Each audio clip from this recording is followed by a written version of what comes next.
bonsoir. Le dernier numéro de la revue Al-Jaish est dans son édito intitulé « Notre mémoire nationale, fondement de l'édification de l'Algérie victorieuse ».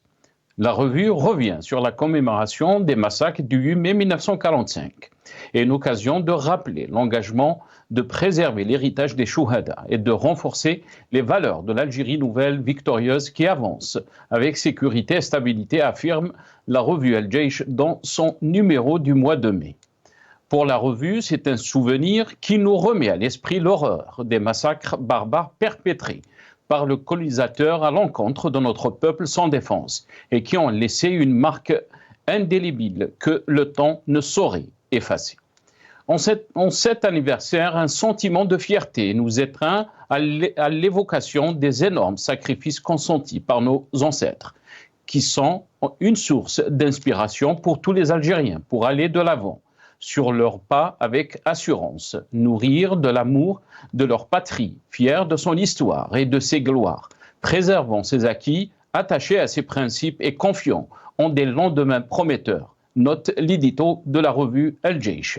C'est également une occasion de renouveler le serment de préserver le legs de nos valeureux chouhada en guise de fidélité, de consolider leurs nobles valeurs et idéaux, d'enraciner les fondements de l'Algérie nouvelle, victorieuse, prospère, forte et inexpugnable, qui avance à pas sûrs dans la sécurité et la stabilité vers la renaissance et le progrès dans divers domaines et à tous les niveaux, souligne-t-on.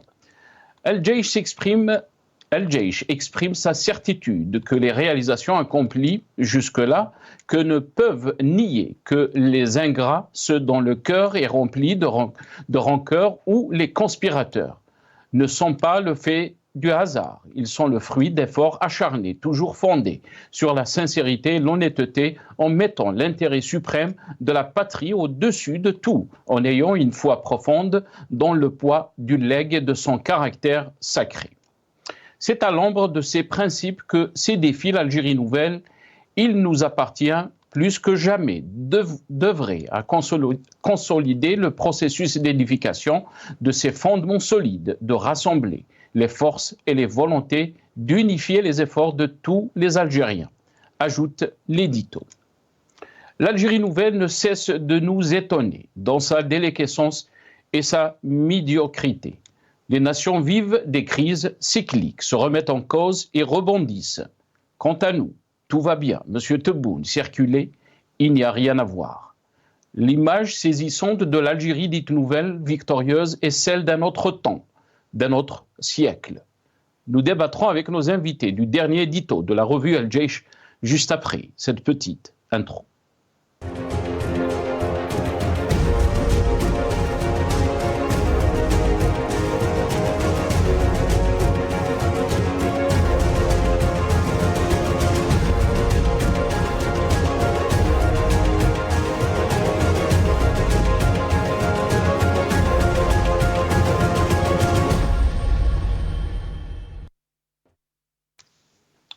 Revue Al-Jaish, 8 mai 1945, fondement de l'Algérie nouvelle victorieuse, c'est le titre de notre émission pour ce soir. Et pour en parler, j'ai le plaisir d'accueillir dans cette émission Nazim Taleb, membre du secrétariat de Rached. Il est avec nous depuis Paris via Skype. Nazim Taleb, bonsoir. Merci beaucoup d'avoir accepté l'invitation. Marhaba bik.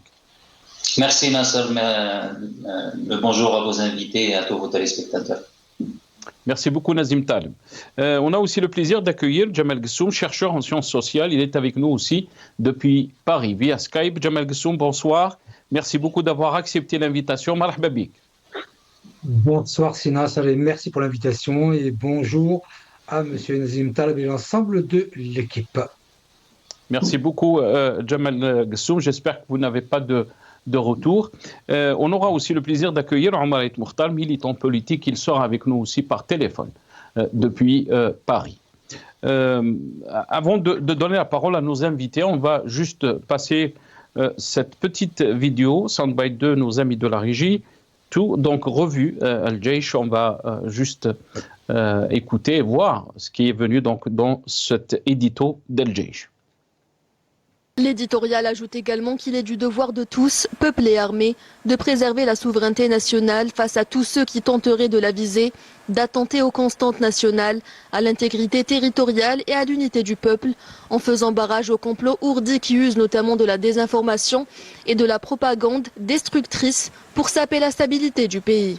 À ce propos, l'édito rappelle les déclarations du général d'armée Saïd Chengreha, ministre délégué auprès du ministère de la Défense nationale, chef d'état-major de l'ANP, lors de sa dernière visite dans la 4e région militaire, où il a souligné la nécessité de lutter contre la propagande mensongère utilisée comme une arme pour atteindre des objectifs politiques douteux, appelant le peuple algérien à faire preuve de vigilance et d'engagement patriotique pour déjouer les plans sournois qui visent. Voilà, donc on va essayer de décrypter un peu ce qui est venu dans cet édito Al-Jaish avec nos invités et voir bien sûr si ça correspond à la réalité que vit notre pays. D'abord, Nazim Taleb, je vais commencer par vous. Comment peut-on lire donc cet édito Al-Jaish, la revue Al-Jaish bien sûr, qui d'abord parle donc de cette commémoration du 8 mai 45 et dit que nous avançons avec des pas sûrs.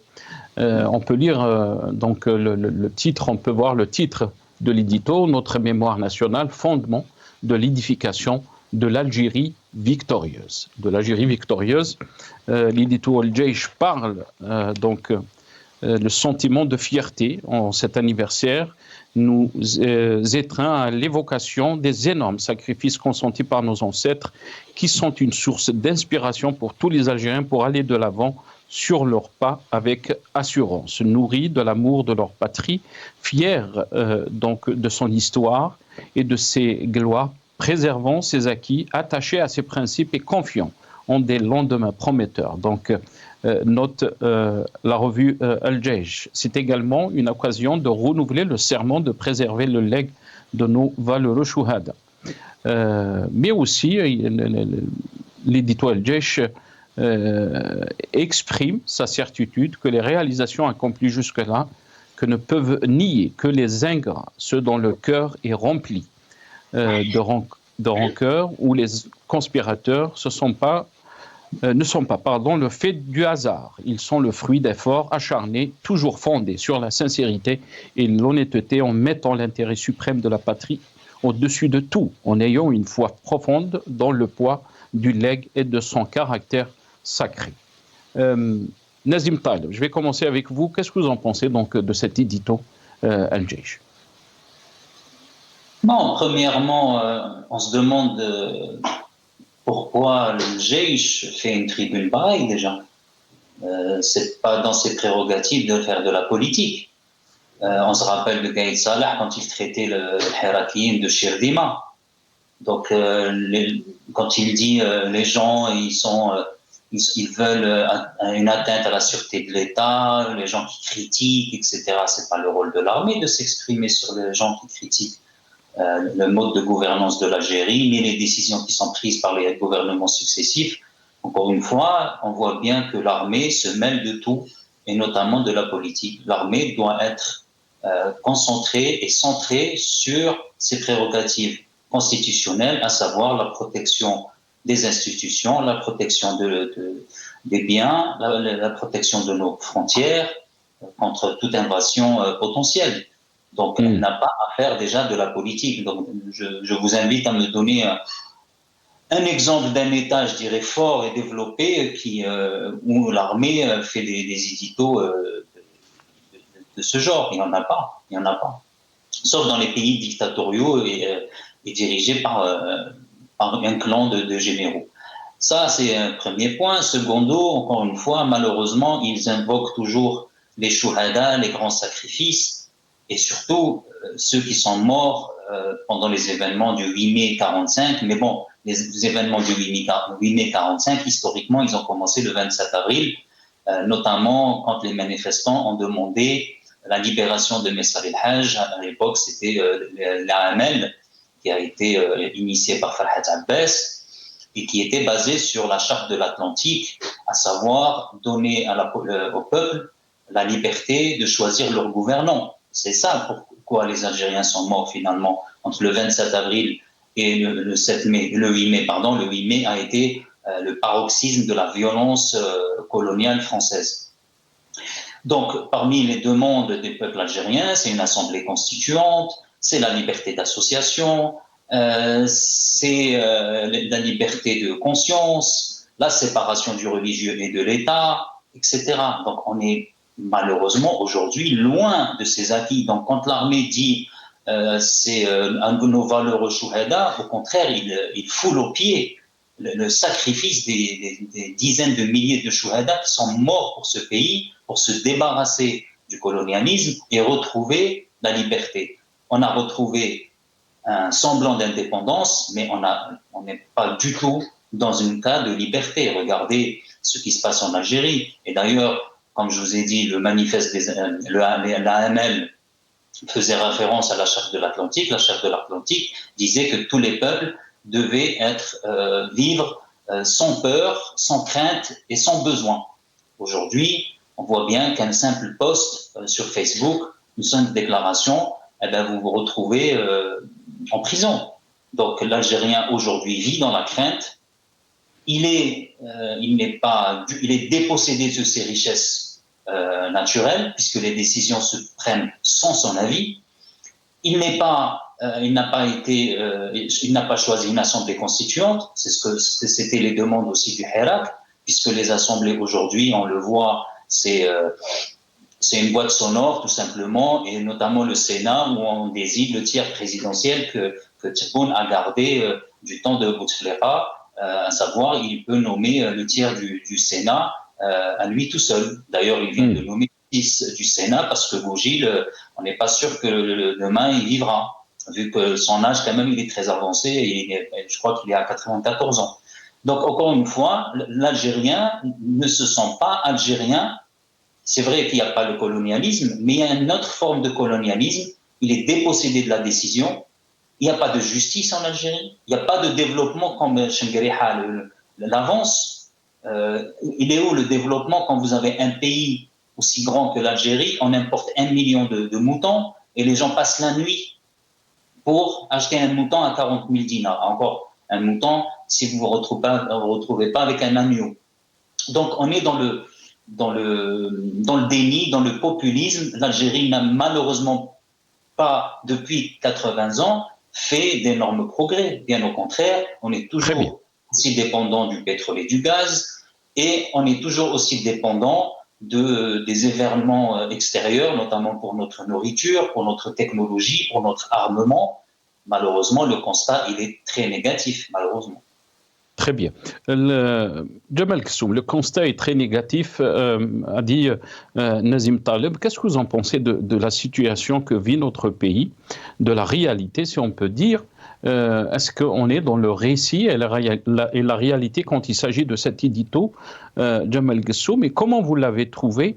Et surtout, la question qui se pose, est-ce que l'armée a le droit de faire de la politique? D'abord, je tiens à saluer cette revue qui, dans des termes, me conviennent tout à fait. Vous savez, la question du devoir sacré, c'est un des termes qui a été utilisé, reste un devoir sacré jusqu'à aujourd'hui. L'intérêt suprême de la patrie au-dessus de tout, là aussi. Et la question de est-ce que c'est une source d'inspiration pour les générations à venir? C'est dans ces termes que la revue El Jaish évoque l'anniversaire du 8 mai 1945. Mais au-delà de ça, je suis fondamentalement attaché. Alors, d'aucuns diront, nous aussi, nous sommes attachés à notre armée, mais il y aura toujours le mais. Moi, je retire le mais.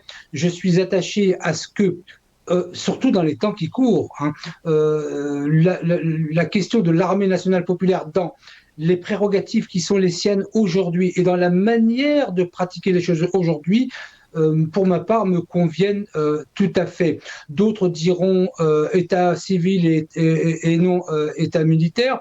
C'est faire fi de la culture populaire algérienne depuis 1962 et même avant, sur le fait que la question de état civil ou état militaire ne se pose pas de la même manière en Algérie par rapport à tout le reste des pays du monde. La question, elle ne se pose pas car l'armée, c'est le peuple et le peuple, c'est l'armée.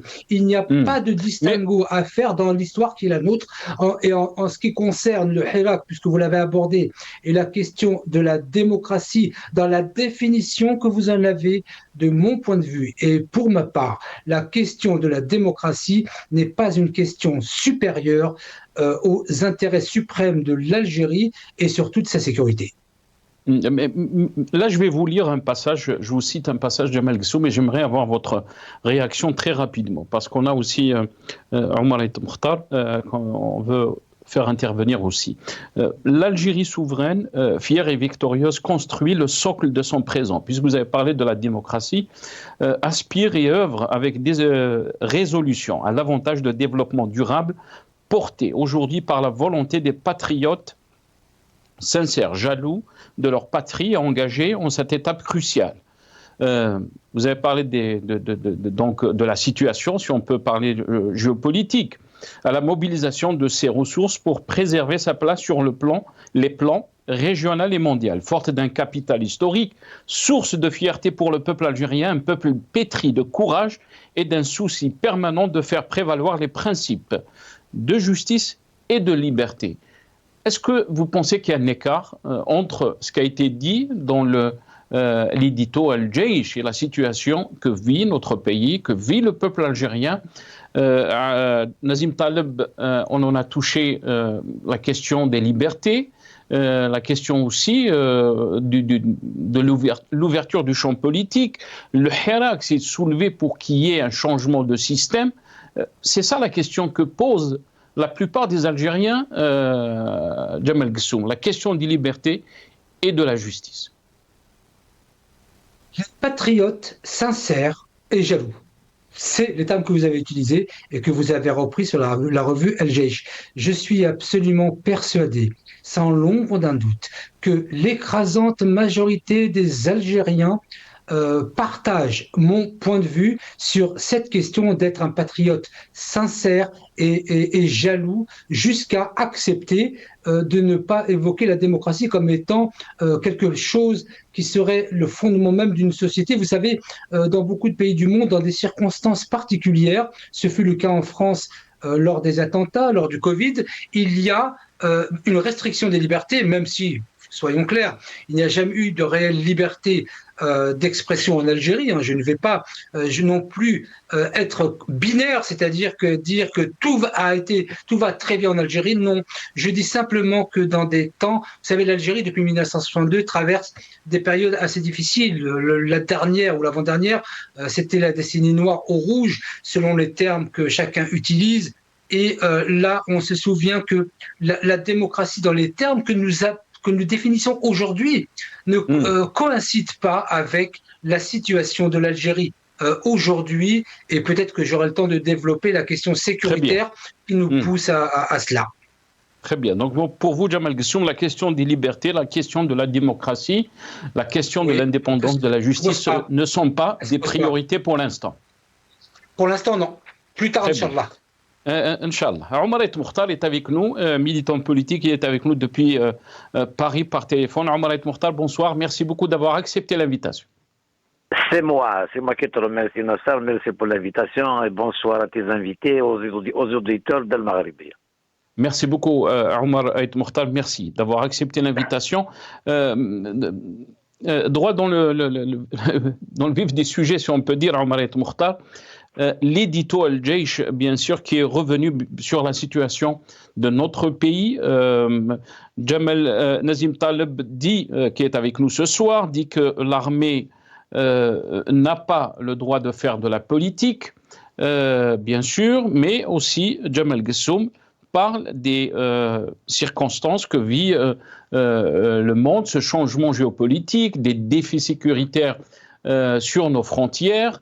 La question sécurité, et c'est une question de priorité pour l'instant, et on oublie les libertés, on oublie la démocratie, on oublie un état de droit.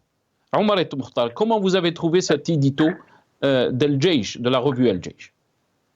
D'abord, j'ai eu un fou rire à la fin de l'intervention de Jamal Ghassoum.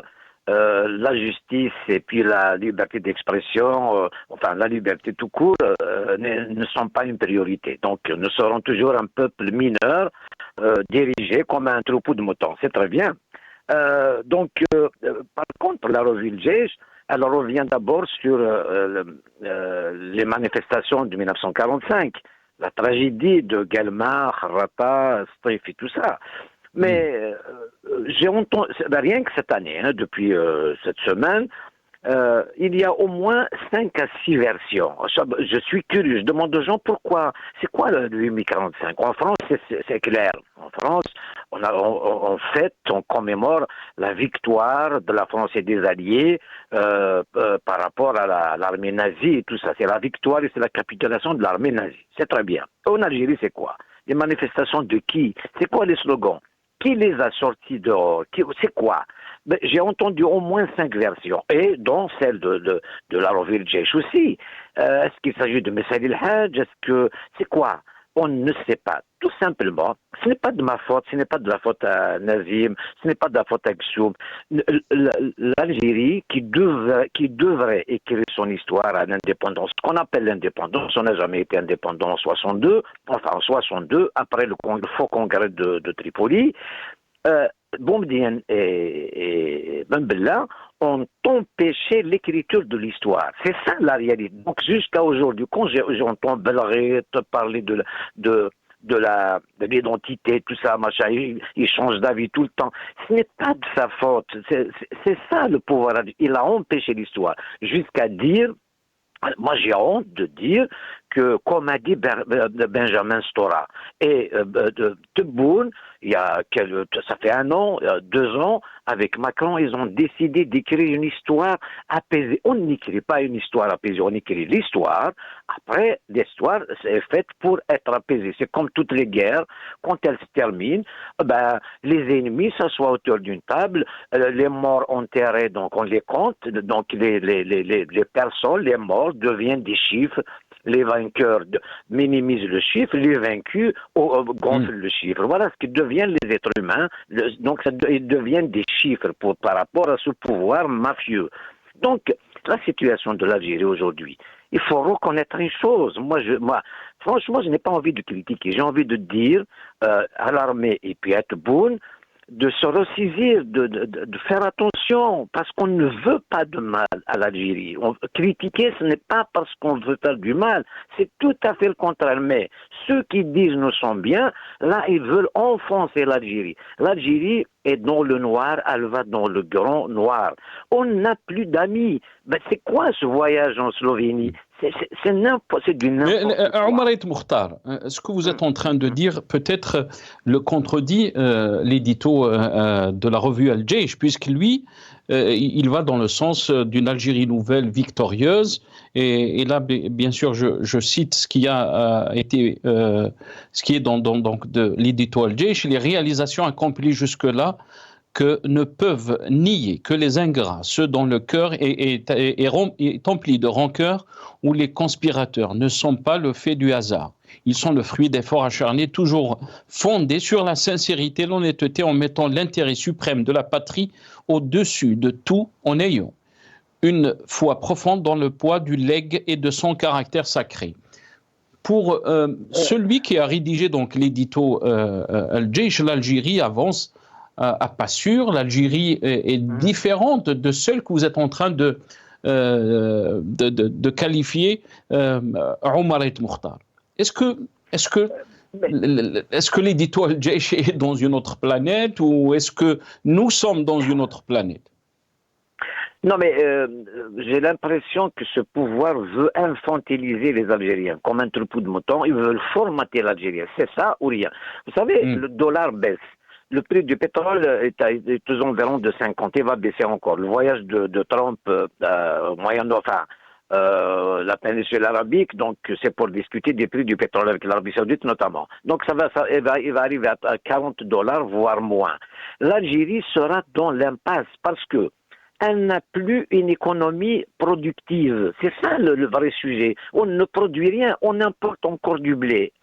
Voilà, on veut importer du blé à la Slovénie, elle fait 2 wilayas. La Slovénie fait 2 wilayas algériennes. Alors que nous importons encore du blé. Quel blé? Le blé qui empoisonne les Algériens. Parce que ce sujet, il faut l'évoquer un jour. Hein. Le blé qu'on importe, c'est un blé contaminé. Parce que le blé se conserve très mal. Encore l'Algérie fait des enfumades pour le blé, pour le garder, alors qu'en France, c'est formellement interdit. Dans les pays civilisés, on n'utilise plus des fumées pour garder le blé. Donc la baguette, vous savez, les Algériens, par manque d'autres aliments, on consomme beaucoup de pain. Tous les pays pauvres consomment du pain, donc tout ce qui est amidon. Voilà, on fait tout avec le pain.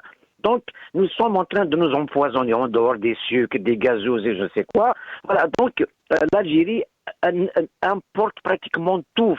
C'est faux ce qu'il dit, Tebboune. On a 13 milliards d'exports en dehors des hydrocarbures.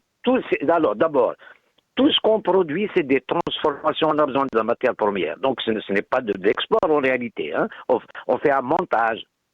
Sinon, tout ce qu'on produit, dans les produits chimiques, on importe la matière première pour le faire. On n'a pas un transfert de technologie. On ne travaille pas pour l'avenir de l'Algérie. C'est un pays rentier, ils ont de l'argent, ils te disent, c'est comme s'ils nous rendent service quand ils dépensent l'argent de ce pétrole. Ils le dépensent très mal. Regardez ce que fait Tebboune vis-à-vis de la communauté algérienne de l'étranger. Parce qu'on s'en fout de la rentabilité de l'Algérie qui n'a jamais gagné un centime. On baisse les prix, tout ça, tout simplement parce que le pouvoir, le régime a peur de la communauté algérienne de l'étranger. D'abord, on baisse les prix du je ne sais quoi et tout ça, on essaie d'amadouiller les gens. Voilà ce que fait le pouvoir. Très bien, Omar El Tourta, reste avec nous. Vous avez dit aussi, Omar El Tourta, que vous avez peur pour l'avenir de l'Algérie. D'abord, on va écouter ce qui est venu donc dans cet édito de la revue Al-Jaish.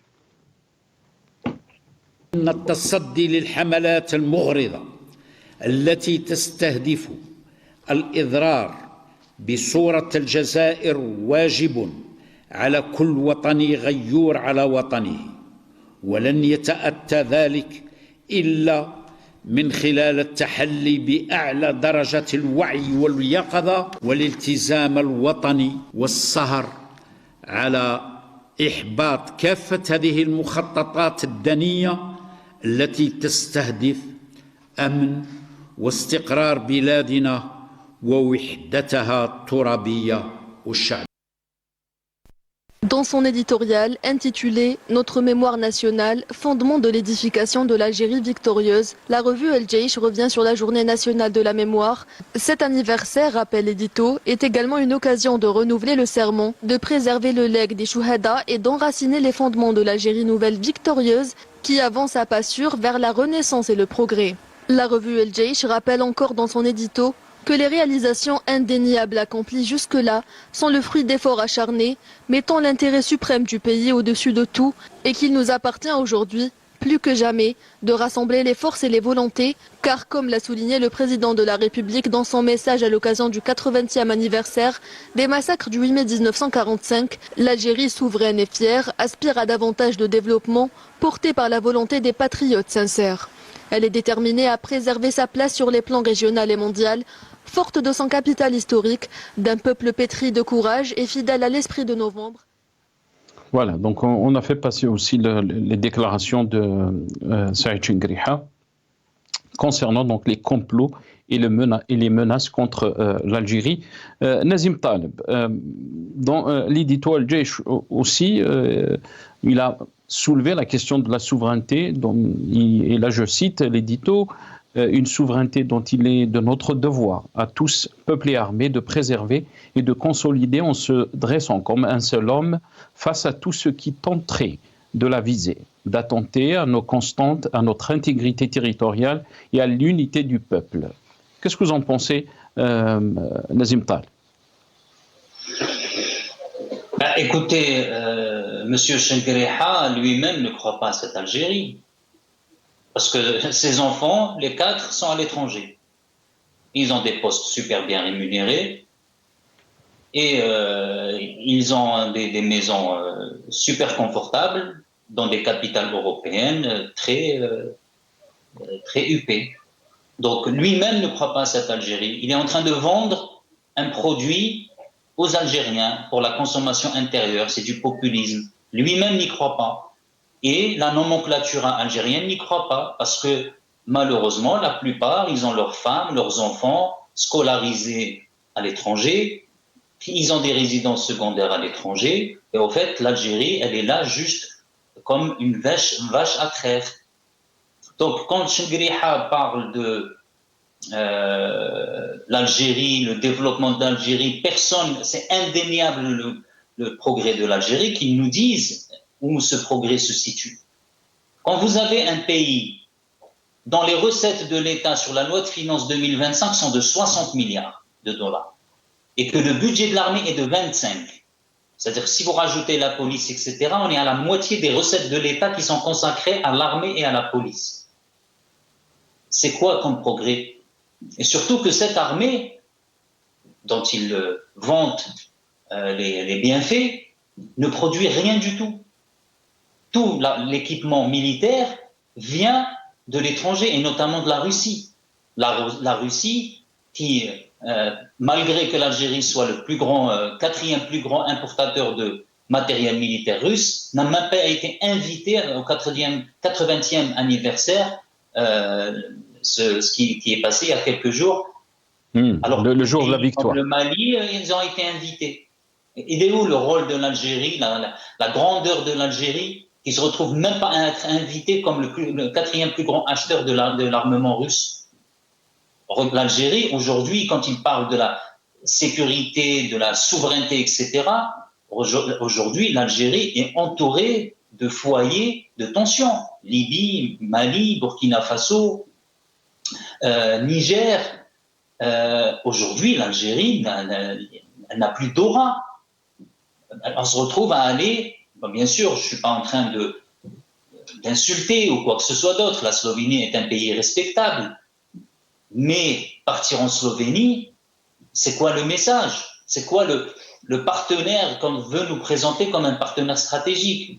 La Slovénie vend à peu près pour 200 millions de dollars de produits et elle importe pour 200 millions de gaz et à peu près elle exporte pour 100 millions principalement de la matière première, notamment du bois. Donc c'est quoi les réalisations de cette Algérie? 80 ans après, le constat est malheureusement d'échec. Alors effectivement, il y a certains qui vous disent moi je suis content, je préfère être sabat que ben non, nous les Algériens on préfère pas être sabat, Rangers. Nous on est un peuple libre depuis des millénaires et on veut pas, et ce discours qui n'a aucun fondement, même empirique,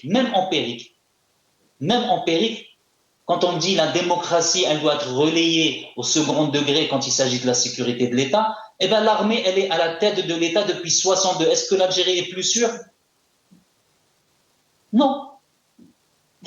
Regardez tous les événements que l'Algérie a connus en 88, le printemps kabyle ou les berbères, comme on veut l'appeler, en 82, les 2001, le Hirak, etc. Est-ce que l'Algérie aujourd'hui avance sereinement vers le développement et le progrès et la prospérité? Non.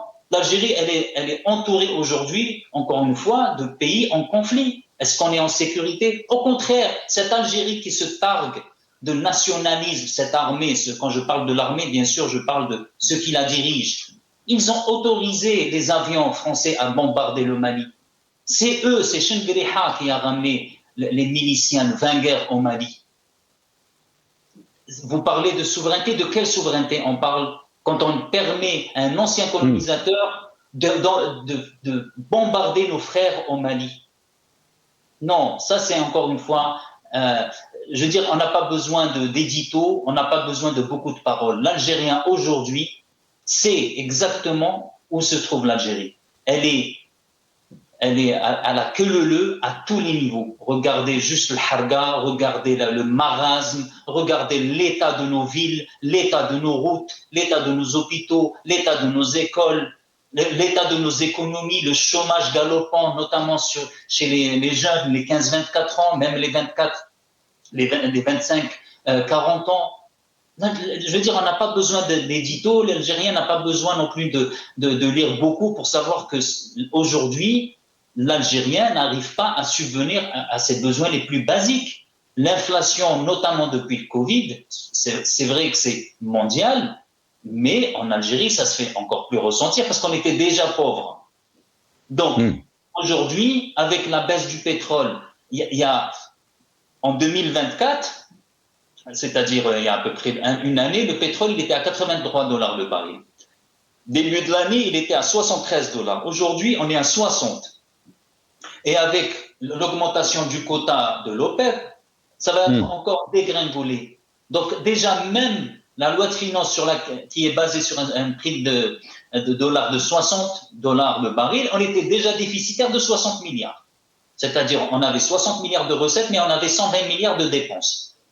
Donc, comment l'Algérie va faire, sans parler, bien sûr, des tensions diplomatiques qu'elle a avec la France, avec le voisin le marocain, en Libye, parce qu'il est à nos portes. Il est où le constat? Le constat, c'est un constat, encore une fois, d'échec.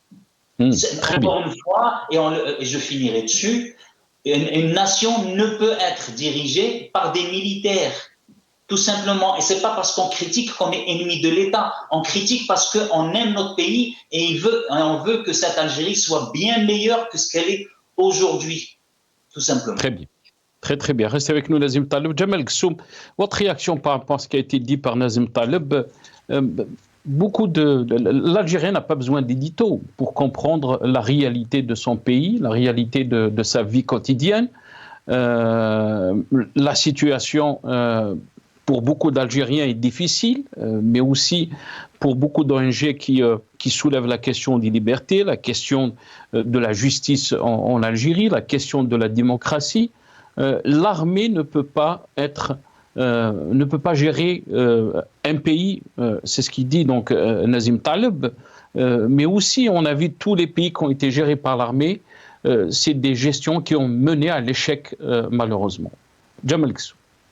Encore une fois, je pense qu'il faut aussi un peu revenir à l'histoire, à la culture algérienne, à la sociologie algérienne qui est assez particulière.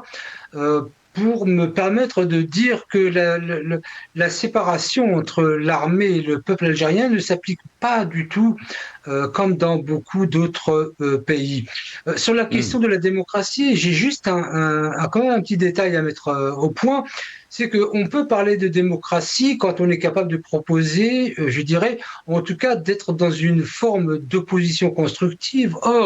Or, ce que j'entends ici et là, je n'ai jamais, par exemple, permettez-moi de le dire, je n'ai jamais entendu M. Nazim Taleb dire une seule fois depuis quelques années que je le connais indirectement, une chose de bien en Algérie. Pas une chose. J'imagine, et là, monsieur Aïd Mortar, là aussi, comme vous, cher monsieur, j'aurais un fou rire à vous entendre dire du bien de l'Algérie, pas une seule fois. Par conséquent, je veux bien qu'on parle de liberté d'expression et de démocratie si on a un intellect qui est prêt à faire un contre-pouvoir et des contre-propositions. Mais à partir du moment où on est extrémiste au point où je n'ai jamais, depuis que je vous connais, depuis que j'interviens sur votre plateau, je n'ai jamais entendu M. Nazim Taleb, que je respecte pour autant, dire une seule chose de bien. On va dire que le président Tebboune ou Chenglia ou qui vous voulez s'est trompé, une seule fois en des années. Et j'ai aussi le fou rire par rapport à M. Aïd Mortar, où c'est à peu près la même chose, sauf que M. Aïd Mortar, il a changé il y a 2-3 ans dans un sens, mais ça le regarde.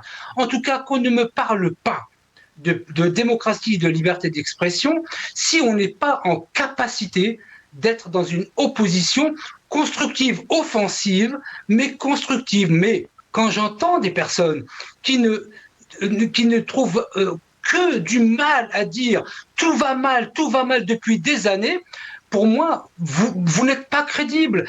Le président Tebboune aurait pu faire une seule erreur pour vous. mais qui serait bien. Même là, non. Donc, c'est pour cela que j'adopte d'abord, j'ai ma façon de voir les choses, mais en même temps, quand je vois qu'en face de moi, il y a des gens qui ne font que noircir le tableau. Jamel Gsoum, je vais sur cette question, puisque aussi l'édito Al-Jaish, dans son passage, il a soulevé cette question donc de critique. Donc pour l'édito Al-Jaish, il est ainsi un devoir pour chaque Algérien dévoué. Là, je cite un passage de l'édito, dévoué à son pays de lutter contre les campagnes tendacieuses qui visent à porter atteinte à l'image de l'Algérie, en faisant preuve de conscience et de vigilance élevée, d'engagement patriotique, mais également en œuvrant à déjouer les plans sournois qui visent la sécurité et la stabilité de notre pays, ainsi que son intégrité territoriale et l'unité de son peuple. Est-ce que vous pensez que aussi il y a cette paranoïa quand on essaye, quand par exemple vous dites que Nazim Taleb il n'a jamais dit une chose positive sur l'Algérie, qu'il faut qu'il y ait une opposition constructive. Le problème, c'est que l'opposition en Algérie n'a pas le droit d'exister. Jamel Gsoum, même tout ce qui s'oppose, tout ce qui est voix qui s'élève contre le régime ou le pouvoir ou les autorités algériennes, tout de suite, il est, si on peut dire, c'est la main étrangère, c'est un complot contre l'Algérie. Comment peut-on laisser la place à la politique, au peuple, de faire de la politique, d'être concerné par la gestion de son pays? C'est ça la question de Jamel Gsoum. Vous savez, ce qu'on appelle l'intiqad al-banna, c'est-à-dire qu'on peut tout à fait être dans l'opposition sans être ni méprisant, ni insultant, ni noircir le tableau. On peut être dans l'opposition. Moi, le premier, au mois d'août dernier, sur votre plateau, en direct d'Algérie, j'ai dit ne votez surtout pas pour le président Tebboune. Je ne vais pas revenir aujourd'hui sur la raison, vous les connaissez. Mais en direct d'Alger, je l'ai fait plusieurs fois, parce que vous m'aviez invité 2 fois, je crois, à ce moment-là. Donc, je peux être, et je suis opposé au président Tebboune sur des questions essentielles, mais dans des termes qui soient respectueux et qui fassent des contre-propositions, même si, évidemment, que la question de considérer, parce que je le dis et je le redis aujourd'hui sur votre plateau en direct, le président Tebboune, en ayant validé une loi particulièrement insultante à l'égard de la diaspora algérienne, n'aura jamais mon aval. Je m'opposerai toujours à lui jusqu'à ce qu'il revienne à la raison. Donc on peut s'opposer et faire des contre-propositions. Une dernière chose que j'aimerais dire, c'est que la question de l'opposition et de la liberté d'expression s'analyse et s'évalue en fonction de la capacité à être dans une opposition. Mais je suis désolé de le dire et de le redire. Monsieur Aïd Mourtal, j'ai un fou rire parce que je vous entendrai jamais dire quelque chose de bien sur l'Algérie. Même une seule fois, monsieur Nazim Taleb. Je vous aime bien, je vous respecte. Mais comment se fait-il que même par erreur, les dirigeants algériens n'auraient pas fait une seule chose de bien? Une dernière chose que je voudrais dire avant que j'en finisse, c'est que moi j'ai une difficulté avec votre façon de voir la politique algérienne, où vous essentialisez tout par rapport à des personnes. À l'époque de Bouteflika, c'était Saïd Bouteflika qui s'est mis en accord avec Haddad, et vous nommez les gens. L'Algérie aujourd'hui, ça n'est pas Chengleha, ça n'est pas le président Tebboune. Si vous limitez et vous essentialisez la politique algérienne en nommant des gens et donc en essentialisant, vous faites une grave erreur. Très bien. Omar Aït Mourtal, vous avez entendu Jamel Gsoum. C'est le père de la morale. Il est en train de nous faire une leçon de morale. Non, c'est son avis. C'est son avis. Il l'a exprimé avec beaucoup de respect. Non, mais bien sûr, je ne suis pas en train de l'insulter. Je le connais. Donc, il a le droit de dire ce qu'il veut. Mais cette Algérie mal gouvernée, j'ai essayé de me rapprocher du pouvoir. Dieu sait que j'ai fait des concessions. Je me suis dit, je vais détourner l'avion. Il faut être à l'intérieur. J'ai été à l'intérieur. Rien ne peut se faire dans ce pays. L'Algérie aujourd'hui, c'est quoi l'Algérie aujourd'hui? Tebboune, le gouvernement est inexistant. C'est lui le gouvernement. Il gère le pays avec les procureurs et les wali. Et la répression. La justice de téléphone, elle revient plus que jamais d'actualité. On ne peut pas emprisonner les gens qui s'opposent. Ça serait en Algérie, je serais en prison aujourd'hui pour ce que je dis. Je ne suis pas en train d'insulter Tebboune, je lui dis tu gères mal ce pays. Et puis l'armée. J'ai du respect pour l'armée.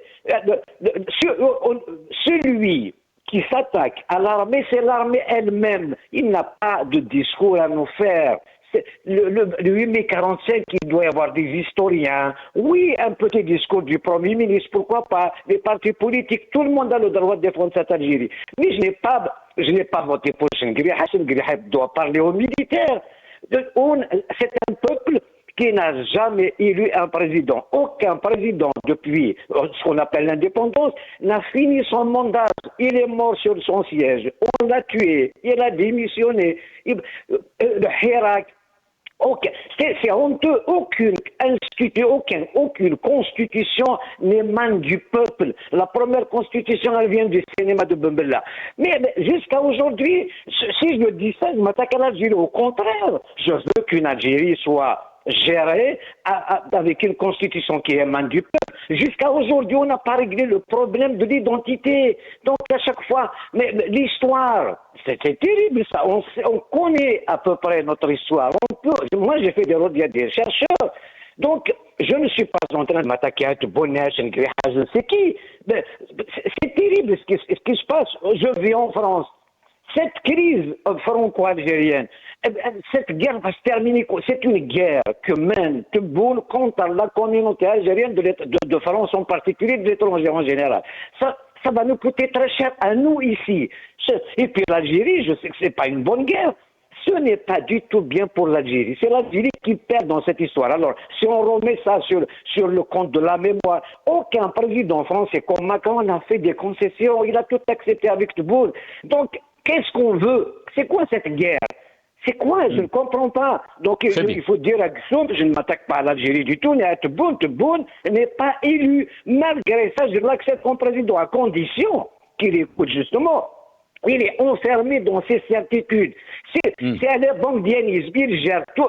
Le Premier ministre n'existe pas, les ministres n'existent pas, la communication, c'est Kamal Sidi Saïd, c'est la seule rédaction en Algérie. On va-t-on comme ça, mais on n'est pas aveugle, on n'est pas enfant. On aime ce pays, c'est pour ça qu'on les critique. Très bien, restez avec nous, Omar Mokhtar. Où va-t-on comme ça? Vous êtes en train de dire, Omar Mokhtar. Nazim Taleb, très rapidement, si vous voulez rebondir, bien sûr, par rapport à ce qui a été dit. Très rapidement. اتفضل Nazim Taleb. Je pense qu'on a perdu Nazim Taleb.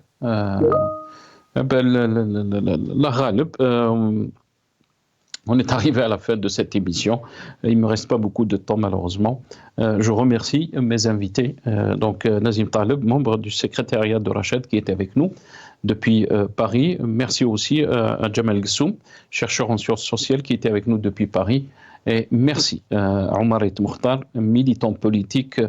Il était avec nous aussi par téléphone depuis Paris. Merci à vous, chers téléspectateurs. Au revoir.